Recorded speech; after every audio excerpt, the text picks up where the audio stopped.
놀라운 소식입니다. 미국 빅테크 업계를 발칵 뒤집은 한국인의 정체가 밝혀졌습니다. 아마존, 구글, 메타 등 세계 최고 기업들에 동시에 합격한 이 한국인은 대체 무슨 방법을 썼을까요? 그런데 미국 기업들이 어이없는 이유로 이 한국인을 거부하려 했다고 합니다. 기술 면접에서 사기라고 의심받은 한국인은 결국 충격적인 행동을 보여주며 미국 전체를 놀라게 만들었습니다. 이런 상황에서 한 미국인 HR 담당자가 정의를 위해 위험한 결정을 내리게 되는데 대체 어떤 일이 벌어졌을까요? 제 이름은 발레스카 소니예요. 저는 아마존 본사 인사팀에서 일하고 있었어요. 저는 중요한 일을 맡고 있었습니다. 회사에서 사람을 채용할 때 사용하는 컴퓨터 프로그램이 공정하고 정직한지 확인하는 일이었죠. 이게 바로 AI 윤리 전문가가 하는 일이랍니다. 매주 토요일 아침마다 저는 제 직장 미국인 친구들에게는 이상하게 보일 수 있는 일을 했었어요. 시애틀 외곽에 있는 한마트라는 작은 한국 식료품점으로 운전해 갔었죠.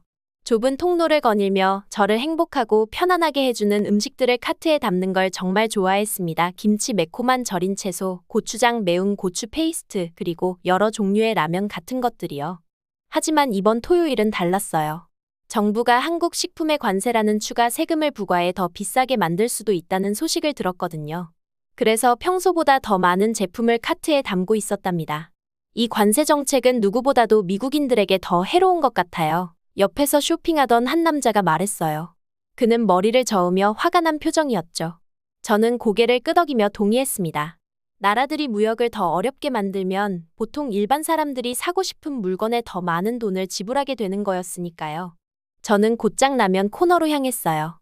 신라면, 진라면, 짜파게티 상자들을 집어들었습니다. 가격이 오른다고 생각하니 평소보다 더 많이 사고 싶었어요.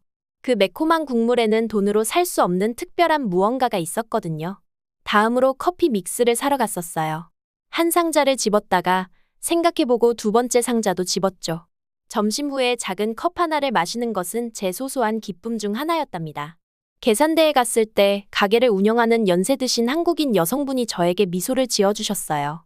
오늘도 평소처럼 일찍 오셨네요. 그녀는 따뜻한 목소리로 말씀하셨습니다. 저는 미소를 지으며 최선을 다해 한국어로 인사를 했었어요. 그녀는 항상 저에게 작은 김치 용기를 무료로 주셨고 그녀의 친절함은 항상 저를 행복하게 했었죠. 바로 그때 제 전화가 크게 울렸어요. 누가 전화하는지 확인해보니 직장에서 온 전화였습니다. 토요일 아침에 왜 저를 필요로 할까요? 저는 전화를 받았어요. 아마존 HR 발레스카입니다. 저는 놀라지 않은 척하며 말했죠. 아마존 HR 부서의 제 상사인 마이클이었어요. 그는 걱정스러운 목소리였습니다. 당장 본사로 와야겠어요. 그가 말했어요. 우리 AI 윤리 규칙을 위반할 수 있는 사례가 있는데 당신이 아는 분야와 관련이 있어요. 제 심장이 빠르게 뛰기 시작했었어요. AI 부정행위를 찾아내는 담당자로서 이런 전화는 항상 저를 긴장시켰답니다. 채용에 사용되는 컴퓨터 프로그램은 점점 더 똑똑해지고 있었거든요. 누구인가요? 제가 물었어요. 루이스라는 한국인 지원자예요. 마이클이 대답했습니다. 저는 들고 있던 고추장 병을 거의 떨어뜨릴 뻔했어요. 한국인 지원자라고요? 한국 마켓에서 쇼핑하는 동안 이런 전화를 받다니 정말 이상한 우연이었죠. 30분 안에 도착할게요. 저는 약속하고 전화를 끊었습니다. 카트에 있는 모든 음식을 보며 한숨을 쉬었어요. 제가 계획했던 라면과 김치 점심은 기다려야 했죠. 식료품 계산을 마치고 가게 주인 제가 걱정스러워 보이는 것을 눈치채신 에게 작별 인사를 하고 주차장으로 서둘러 갔어요. 제가 떠날 때 가게 주인이 한국어로 중얼거리는 소리가 들렸습니다. 한국 사람인데 왜 체포해요? 저는 한국어를 조금 알아서 그녀가 왜 한국인이라는 이유로 누군가를 체포하나요? 라고 말하고 있다는 것을 이해했어요. 그 말은 제가 직장으로 운전하는 동안 계속 머릿속에 맴돌았답니다. 이것이 정말 규칙 위반에 관한 것인지 아니면 다른 무언가가 진행되고 있는 것인지? 저는 아직 몰랐지만 알아내려고 했었어요. 주차장을 빠져나갈 때 비가 내리기 시작했어요. 시애틀의 유명한 회색 하늘이 제 기분과 완벽하게 어울렸습니다. 사무실에서는 무엇이 저를 기다리고 있을까요? 그리고 이 루이스라는 사람은 누구였을까요? 제가 아는 것은 조용했던 토요일이 갑자기 훨씬 더 복잡한 일이 되었다는 것뿐이었죠. 저는 앞유리 와이퍼를 켜고 시내로 향했어요. 비를 통해 아마존 본사의 높은 건물들이 보이기 시작했습니다. 차를 주차하면서 다시 한번 노인 가게 주인의 말을 떠올렸어요. 한국 사람인데 왜 체포해요? 그것은 좋은 질문이었고 저는 그것이 무엇이든 진짜 답을 찾겠다고 스스로에게 약속했었답니다. 저는 아마존 본사로 급하게 달려갔어요. 커피 한 잔 마실 시간조차 없었습니다. 제 계획했던 라면 점심을 놓친 것이 여전히 속상했죠. 엘리베이터 문이 열리자마자 마이클이 심각한 표정으로 저를 기다리고 있었어요. 지금 바로 따라오세요. 마이클이 저를 회의실로 빠르게 안내했습니다. 정확히 무엇을 의심하고 있는 거예요? 저는 긴 복도를 걸으며 물었어요. 마이클은 말로 대답하지 않았어요. 대신 루이스 박이라는 사람의 프로필이 보이는 태블릿을 저에게 건넸습니다. 저는 걸어가면서 정보를 훑어봤어요. 루이스는 컬럼비아 대학교에서 컴퓨터 공학을 공부하는 한국인 유학생이었답니다. 제 눈길을 끈 것은 그가 아마존, 메타, 구글, 엔비디아에서 모두 동시에 여름 인턴십 제안을 받았다는 점이었어요. 이들은 미국 최대 기술 회사들이었죠. 대부분의 학생들에게는 한 곳의 제안만 받아도 놀라운 일이었을 겁니다. 뭔가 이상했어요. 어떻게 한 사람이 이 모든 최고 기업들에 합격할 수 있었을까요? 회의실 안에는 이미 여러 엔지니어들이 걱정스러운 표정으로 기다리고 있었습니다. 마이클이 버튼을 클릭하자 루이스의 코딩 테스트 녹화 영상이 큰 화면에 나타났어요. 처음에는 모든 것이 정상으로 보였습니다. 안경을 쓰고 단정한 머리를 한 젊은 한국인 남성이 보였어요. 그는 약간의 억양이 있지만 침착하게 자기소개를 했죠. 하지만 코딩 문제가 그의 화면에 나타나자 뭔가가 달라졌어요. 루이스의 손가락이 콘서트 피아니스트처럼 키보드 위를 날아다녔습니다. 대부분의 사람들이 훨씬 더 오래 걸릴 복잡한 문제들을 몇 분 만에 해결했어요. 이건 사람이 할 수 없는 일이에요. 마이클이 믿을 수 없다는 듯 고개를 저었습니다. 저는 화면 속 루이스의 얼굴을 자세히 살펴봤어요. 그의 눈은 진짜 자신감으로 빛나고 있었답니다. 어려운 문제에 직면하면 그의 눈썹이 모아졌고 해결책을 찾았을 때는 작은 미소가 나타났죠. 이런 반응들은 진짜 사람의 반응 같았어요.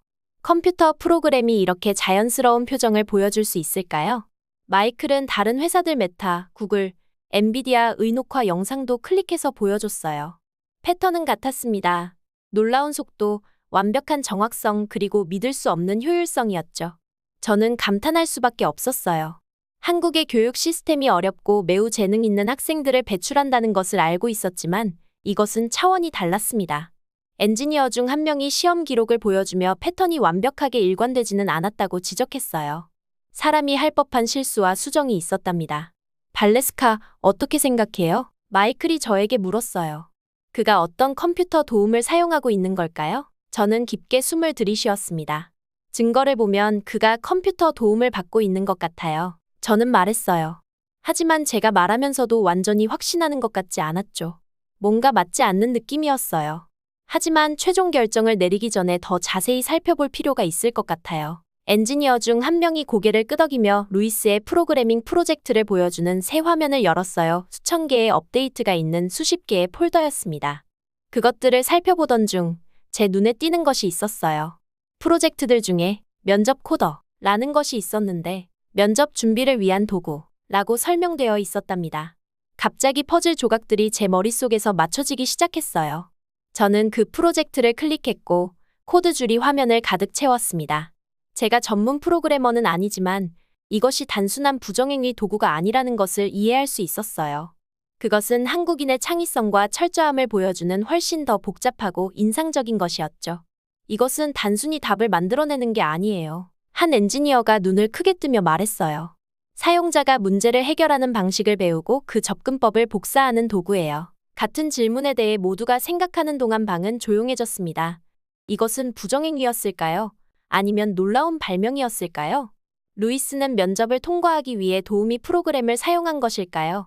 아니면 이 놀라운 도구를 직접 만들어서 자신의 실력을 증명한 것일까요? 저는 루이스의 코드를 더 읽으며 화면을 응시했어요. 이것은 단순히 규칙을 어기는 것에 관한 것이 아니었습니다. 창의성과 문제 해결의 새로운 방법을 찾는 것에 관한 것이었죠. 루이스가 만든 것을 보면서 저는 감탄과 혼란이 섞인 느낌을 받았어요. 우리는 그와 대화해야 해요. 저는 마침내 말했습니다.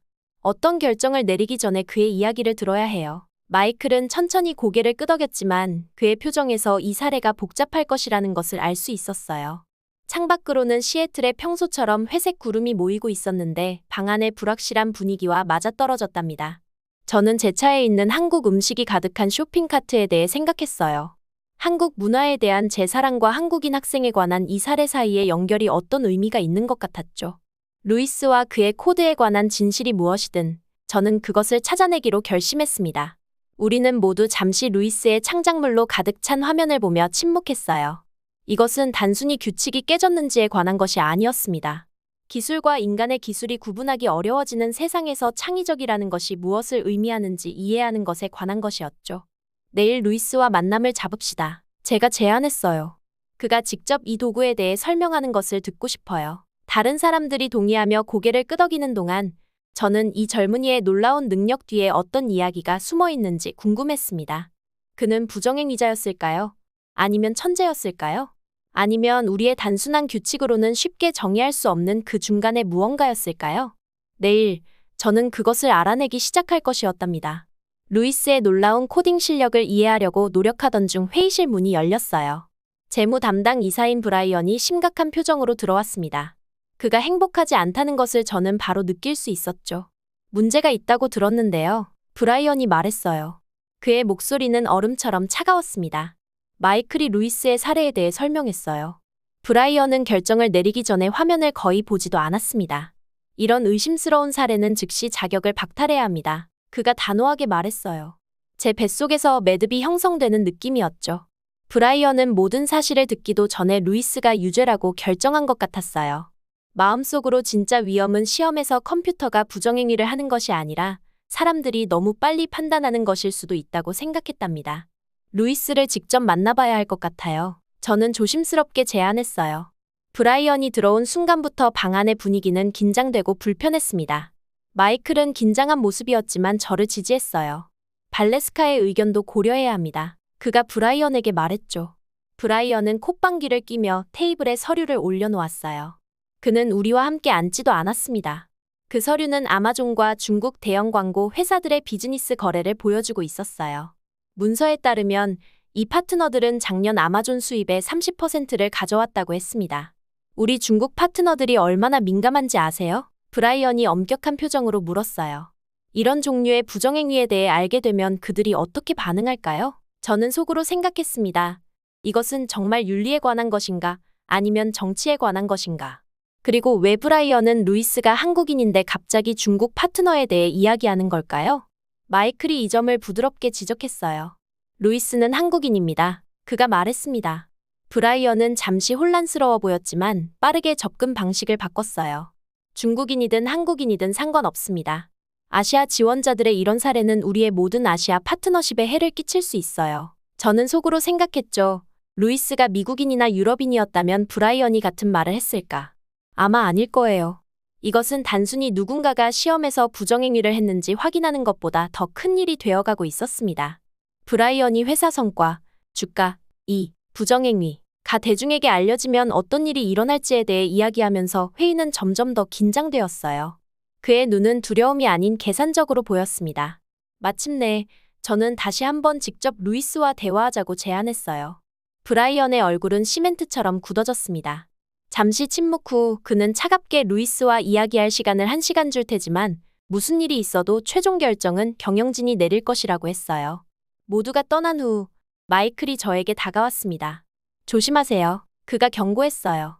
브라이언은 회사에서 큰 힘을 가지고 있어요. 그를 적으로 만드는 것은 좋지 않습니다. 저는 미소 지으며 대답했습니다. 제가 두려워하는 것은 사람이 아니라 불공정함이에요. 고민스러운 마음으로 제자리로 돌아왔어요. 단순한 코딩 테스트에 관한 질문으로 시작한 것이 이제 회사 정치, 문화적 차이, 개인적 편견과 뒤섞여 버렸습니다. 저는 더 이상 루이스가 부정행위를 했는지 조사하는 것이 아니라 갑자기 매우 불공정하게 느껴지는 상황에서 공정성을 위해 싸우고 있었죠. 컴퓨터 화면에서 루이스의 얼굴을 다시 보면서 저는 그의 이야기가 궁금했어요. 한국에서 미국으로 공부하러 오면서 그는 어떤 도전을 겪었을까요? 이 인턴십 제안을 받기 위해 얼마나 열심히 일했을까요? 그는 어떤 꿈을 가지고 있었을까요? 생각하면 할수록 루이스를 직접 만나고 싶다는 결심이 더 강해졌습니다. 모든 사람은 자신의 이야기를 말할 기회를 가질 자격이 있었어요. 저는 브라이언에 대한 두려움이나 회사 정치 때문에 옳은 일을 하는 것을 막지 않을 것이었죠. 루이스의 사례에 대한 메모를 모으면서 아침에 한마트에서 만난 한국인 노점주 할머니가 생각났어요. 그녀의 작은 친절 행동 여분에 김치를 주는 것 그리고 제가 서둘러 떠날 때 걱정스러운 표정이 생각났습니다. 그녀도 아마 미국에서 한국 가게를 운영하면서 자신만의 어려움을 겪었을 거예요. 어쩌면 그녀도 때때로 부당하게 판단받은 적이 있었을지도 모릅니다. 창밖으로 비가 내리기 시작했어요. 전형적인 시애틀 날씨였죠. 회색 구름은 제 기분과 잘 어울렸습니다. 이 사례는 복잡했고 분명한 옳고 그름에 답이 없었어요. 하지만 한 가지는 확실했습니다. 저는 어떤 판단을 내리기 전에 직접 루이스의 이야기를 들어야 했어요. 시계를 보니 루이스와의 만남을 준비할 시간이 하루도 채 남지 않았습니다. 적절한 질문을 준비해야 했어요. 단지 그의 코딩 기술이나 테스트의 기술적 세부사항에 관한 것뿐만 아니라 그의 여정, 도전, 그리고 희망에 관한 것들이었죠. 아마존에서 HR 윤리를 담당하며 5년 동안 저는 시스템을 속이려는 많은 사례를 보았습니다. 하지만 루이스의 사례는 뭔가 달랐어요. 그가 한 일에는 의심보다는 호기심을 자극하는 창의성과 혁신의 불꽃이 있었습니다. 그의 이력서를 다시 살펴보니 완벽한 성적과 인상적인 프로젝트가 눈에 띄었어요. 만약 그가 정말로 그의 기록이 시사하는 것처럼 재능이 있다면 아마존은 그를 모시게 된 행운이겠죠. 물론 브라이언과 다른 사람들이 이미 정치가 아닌 잠재력에 기반하여 그의 운명을 결정하지 않았다면 말이에요. 집으로 향하기 위해 짐을 싸면서 중단된 쇼핑 여행에서 여전히 제 차에 기다리고 있는 라면과 김치에 대해 생각했어요. 이것은 제가 이제 다리를 놓고 있는 두세 개 제 미국 직장과 한국 문화에 대한 저희 감사함의 작은 상기였습니다. 내일은 답과 희망적으로 루이스를 위한 정의를 가져올 것이었어요. 무슨 일이 일어나든 저는 브라이언 같은 힘있는 사람들에 맞서야 한다는 의미일지라도 옳은 일을 위해 일어서야 한다는 것을 알았습니다. 대형 기술 세계에서 윤리적 결정은 단지 옳고 그른 코드에 관한 것이 아니라 모든 사람에게 자신의 진정한 능력을 보여줄 공정한 기회를 주는 것에 관한 것이었죠. 지원서 사진에서 루이스의 웃는 얼굴을 한 번 더 보면서 제 자신에게 약속했어요. 저는 열린 마음으로 듣고 공정한 마음으로 판단할 것입니다. 그것이 제가 할 수 있는 최소한의 일이었습니다. 제 사무실로 돌아와 루이스의 프로필을 다시 살펴봤어요. 그는 컬럼비아 대학교에서 최상위 성적을 받았었죠. 또한 많은 개인 프로젝트도 진행했었습니다. 그의 부모님은 한국에서 평범한 회사원이셨어요. 그는 장학금을 받아 미국에 왔답니다. 전화벨이 울렸어요. 민석이었습니다.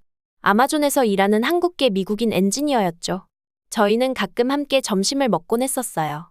루이스의 사건에 관한 소식이 사무실에 빠르게 퍼졌더군요. 한국인 지원자에 대해 들었어요. 민석이 말했어요. 무슨 일이 있었나요? 저는 모든 것을 그에게 알려줬습니다. 루이스의 놀라운 능력, 왜 우리가 그것이 부정행위일 수도 있다고 생각했는지, 그리고 브라이언이 얼마나 강하게 반대했는지요. 민석은 잠시 조용히 있다가 물었어요. 만날 수 있을까요? 제가 말씀드려야 할 중요한 것이 있어요. 저희는 사무실 근처의 작은 커피숍에서 만났답니다. 신선한 커피 향기가 공간을 가득 채웠고 저희는 창가에 앉았어요. 빗방울이 유리창에 부드럽게 부딪히고 있었죠. 전형적인 시애틀 날씨였습니다. 브라이언은 윤리 문제만 걱정하는 게 아니에요. 민석이 누가 들을까 주변을 살피며 말했어요. 그는 중국 투자자들과 특별한 관계가 있답니다. 그들로부터 개인적인 이득을 얻고 회사 내에서 그들이 더 많은 권력을 갖도록 돕고 있었어요. 제 눈이 커졌어요. 그게 루이스와 무슨 관계가 있나요? 브라이언은 여러 번 한국인 직원들의 승진을 막았어요. 민석이 설명했어요. 직접 봤습니다. 그는 중국 관계를 선호하고 특별히 한국인들에 대해 뭔가 있는 것 같았어요. 이제 상황이 더 이해됐습니다. 이건 단순한 부정행위 사건이 아니었어요. 이건 정치와 편견에 관한 것이었고 루이스는 그 한가운데 있었답니다. 민석은 한숨을 쉬며 커피를 내려다봤어요. 저도 비슷한 일을 겪었어요. 항상 제 한국 이름, 액센트 또는 그냥 제가 아시아인이라는 이유로 2배는 더 열심히 일해서 자신을 증명해야 했었죠. 마음이 무거웠어요. 공정함이 얼마나 복잡할 수 있는지 깨닫지 못했었습니다. HR에서는 항상 평등한 대우에 대해 이야기했지만 현실은 훨씬 더 복잡했답니다. 루이스의 프로그램에 대해 어떻게 생각하세요? 제가 물었어요. 이건 단순한 부정 도구가 아니었어요. 민석이 말했습니다. 당신이 설명한 내용으로 봤을 때 그건 진짜 창의성과 기술적 능력을 보여주고 있었어요. 그런 종류의 사고방식은 어떤 회사에도 같이 있을 거예요. 저는 시애틀의 흐린 하늘을 창밖으로 바라봤어요. 상황도 똑같이 회색이고 불분명하게 느껴졌습니다. 하지만 한 가지는 제 마음속에 확실해졌어요. 판단을 내리기 전에 직접 루이스를 만나 그의 이야기를 들어야 했었죠. 내일 그를 만날 거예요. 제가 민석에게 말했습니다. 조심하세요. 그가 경고했어요. 브라이언은 힘이 많고 자신에게 반대하는 사람을 잊지 않아요. 알아요. 제가 말했습니다. 하지만 싸워보지도 않고 불공정함이 이기게 할 수는 없어요. 제 책상으로 돌아와 루이스와의 만남을 준비했어요. 어떤 질문을 할지 생각했습니다. 그는 정말로 AI를 사용해 부정행위를 했을까요? 아니면 더 많은 사연이 있었을까요? 부정직함과 혁신 사이의 차이를 어떻게 알 수 있을까요? 그날 밤, 저는 잠을 잘 이루지 못했어요. 계속 루이스와 그의 상황에 대해 생각했습니다. 또한 아마존에서의 제 역할에 대해서도 생각했어요. 제가 정말 윤리를 보호하고 있었나요? 아니면 때로는 좋은 사람들을 해치는 규칙을 단순히 집행하고 있었을까요? 한마트에 나이든 한국인 주인과 그분의 친절함이 떠올랐어요. 제가 떠날 때 그분이 중얼거렸던 말이 생각났습니다. 한국 사람인데 왜 체포해요? 그 질문이 저를 괴롭혔어요. 또한 그날 아침 한국 음식으로 가득 찬 제 쇼핑카트도 생각났답니다. 그 물건들은 제가 사랑하게 된 문화와 저를 연결해 주었어요. 어떤 면에서 저도 두 세계 사이의 다리였던 거죠. 양쪽을 모두 이해하고 그 사이에서 공정함을 찾으려고 노력하고 있었습니다. 다음 날 아침, 저는 루이스와의 만남을 위해 사무실을 준비했어요. 그의 파일과 메모장을 제외한 모든 것을 치웠습니다. 방해 없이 그의 이야기에 완전히 집중하고 싶었어요. 기다리면서 저는 다시 그의 사진을 봤습니다. 그는 정직한 눈을 가지고 있었어요. 하지만 외모가 속일 수 있다는 것도 알았죠. 주의 깊게 듣고 공정하게 판단해야 했어요. 마이클로부터 문자 메시지가 왔습니다. 브라이언이 당신의 미팅 직후에 업데이트를 요청했어요. 준비하세요. 깊게 숨을 들이마셨어요. 이 만남에서 무슨 일이 일어나든 진짜 도전은 그 후에 올 것이라는 걸 알았습니다. 강력한 사람들이 반대할 때 옳은 일을 위해 일어서는 것은 항상 쉽지 않았어요. 하지만 루이스가 도착하기를 기다리며 앉아있는 동안 한 가지 확신이 들었습니다. 모든 사람은 자신의 이야기를 말할 공정한 기회를 받을 자격이 있어요. 그리고 브라이언이나 다른 누가 어떻게 생각하든 루이스가 그 기회를 얻도록 할 것이었습니다. 제 창밖에 흐린 하늘이 갑자기 햇빛을 비춰줬어요. 아마도 그것은 신호였을까요? 아마도 어쩌면 진실이 모든 정치와 편견을 뚫고 빛날 수 있을지도 모르겠습니다. 그렇게 되길 바랬어요. 문을 두드리는 소리가 제 생각을 가로막았습니다. 이제 코드 뒤의 사람, 루이스 박을 만날 시간이었어요. 루이스가 문을 두드렸을 때 저는 마음을 진정시키기 위해 깊게 숨을 들이마셨어요. 그는 영상에서 보았던 것보다 실제로 더 어려 보였습니다. 키가 크고 마른 체형의 깔끔한 셔츠를 입고 있었는데 몸에 약간 큰 듯했어요. 가장 인상적이었던 것은 그의 눈이었습니다. 맑고 직설적이고 정직해 보였죠. 그건 시스템을 속이려는 사람의 눈처럼 보이지 않았어요. 앉으세요. 저는 제 맞은편 의자를 가리키며 말했습니다. 서로 인사를 나눈 후 저는 바로 본론으로 들어갔어요. 어떻게 그렇게 어려운 코딩 문제를 테스트 중에 빠르고 완벽하게 풀 수 있었는지 이해할 필요가 있었습니다. 루이스는 바로 대답하지 않았어요. 무슨 말을 해야 할지 신중하게 생각하는 것 같았죠. 그러다가 가방에서 노트북을 꺼냈습니다. 화면을 저를 향해 돌리고 프로그램이 실행되는 것을 보여줬어요. 화면 상단에는 인터뷰 코더라는 글자가 보였답니다. 제가 직접 만든 도구입니다. 루이스가 설명했어요. 그의 목소리는 조용했지만 자신감이 있었습니다. 지난 2년 동안 개발해 왔었어요. 저는 더 잘 보기 위해 앞으로 몸을 기울였어요. 그 프로그램은 깔끔하고 단순한 디자인이었는데 체스 프로그램을 연상시켰지만 체스말 대신 코드가 있었습니다. 루이스는 이 도구가 처음에는 단순한 알고리즘 문제 모음으로 시작했다고 말했어요. 시간이 지나면서 자신의 코딩 스타일을 프로그램에 가르쳤다고 했죠. 놀라운 점은 이 프로그램이 단순히 답을 제공하는 것이 아니라 루이스처럼 생각한다는 것이었습니다. 그가 할 방식으로 문제를 분석하고 그가 할 수 있는 같은 종류의 실수를 만들고 그가 선호할 만한 해결책을 제안했어요.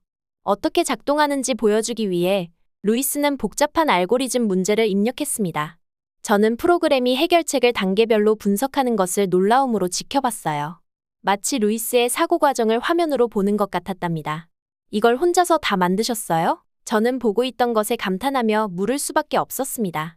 루이스는 고개를 끄덕였어요. 제 명백한 감탄에 그의 뺨이 살짝 붉어졌습니다.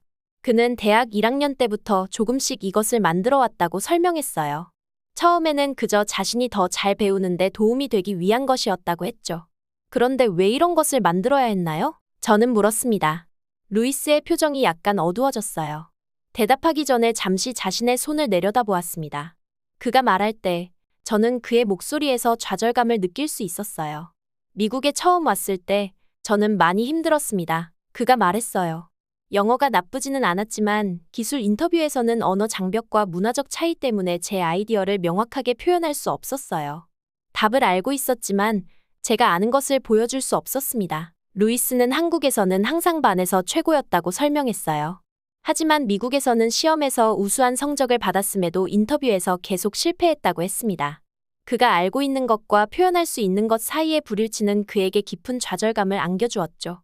제 아이디어를 정확하게 전달할 방법이 필요했어요. 루이스가 말했습니다. 그래서 인터뷰 코더가 탄생했던 겁니다. 루이스가 계속 자신의 이야기를 나누면서 저는 그의 진정성을 더욱 확신하게 되었어요. 이건 단순한 부정행위가 아니었습니다. 이것은 그가 직면한 실제 한계를 극복하기 위한 창의적인 해결책이었죠. 저는 그의 결단력과 독창성에 감명받았습니다. 실제 인터뷰에서 인터뷰 코더를 사용했나요? 저는 모든 것을 결정할 핵심 질문을 던졌어요. 루이스는 제 눈을 똑바로 바라봤습니다. 아니요, 저는 연습용으로만 사용했습니다. 실제 인터뷰에서는 연습을 통해 제 마음속에 저장한 것에 의존했어요. 저는 그를 믿었습니다. 대화를 나눌수록 저는 문제 해결에 대한 루이스의 진정한 열정을 더 느꼈어요. 그는 고용주를 속이려고 하는 것이 아니었습니다. 그는 자신의 한계를 극복하고 진정한 능력을 표현할 수 있는 창의적인 방법을 찾고 있었던 거였죠. 우리 만남이 끝나갈 무렵, 저는 루이스에게 왜 여러 회사 중에서 특별히 아마존을 선택했는지 물었습니다. 루이스는 잠시 생각하더니 미소를 지었어요. 아마존의 핵심 가치 중 하나는 발명하고 단순화하기입니다. 그것이 제 철학과 일치해요. 저는 단순히 일반적인 방법을 따르는 것이 아니라 새로운 방식으로 문제를 해결하는 것을 믿습니다. 저는 완전히 이해하며 고개를 끄덕였어요. 그것이 바로 루이스가 인터뷰 코더로 한 일이었습니다. 루이스가 떠난 후 저는 잠시 회의실에 혼자 앉아 우리의 대화에 대해 생각했어요. 이것은 단순히 잠재적 부정행위 사례가 아니라는 것을 깨달았습니다. 이것은 시스템에서의 더 큰 도전이었죠. 루이스는 기존에 일하는 방식에 맞추려고 하지 않았어요. 대신 그는 자신만의 길을 만들었고 그 과정에서 놀라운 도구를 개발했습니다. 제 책상으로 돌아와서 저는 루이스에 대한 보고서를 작성하기 시작했어요. 저는 사실에 충실했습니다. 그의 뛰어난 학업 성취, 기술적 능력 그리고 그가 만든 도구의 혁신적 가치. 저는 개인적인 추천을 덧붙였고 이런 재능 있는 사람을 잃는 것은 끔찍한 낭비가 될 것이라고 느꼈습니다. 기술 면접관들과 제 자신의 보고서에서 긍정적인 피드백에도 불구하고 일주일 후 최종 결정이 내려졌어요. 거절. 공식적인 이유는 모호했습니다. 문화적 적합성이 없음. 하지만 저는 브라이언의 영향력이 그 뒤에 있다는 것을 알았죠. 제 안에 뭔가가 이 결과에 대해 깊이 잘못됐다고 느껴졌습니다. 제 개인적 가치와 회사의 방향성 사이의 불일치가 그 어느 때보다 크게 느껴졌어요. 몇 달이 지났고 저는 종종 루이스에 대해 생각하며 그에게 무슨 일이 있었는지 궁금해했습니다. 그러다 어느 날 저는 답을 얻었어요. 기술 뉴스 기사에서 루이스가 인터뷰 코더를 성공적인 스타트업으로 발전시켰다고 보도했습니다. 그는 이를 AI 인터뷰 플랫폼으로 개발했고 이미 여러 소규모 기술 회사에서 채택하고 있었어요. 그 기사는 기술 인터뷰를 더 공정하고 접근하기 쉽게 만드는 그의 혁신적인 접근 방식을 칭찬했습니다.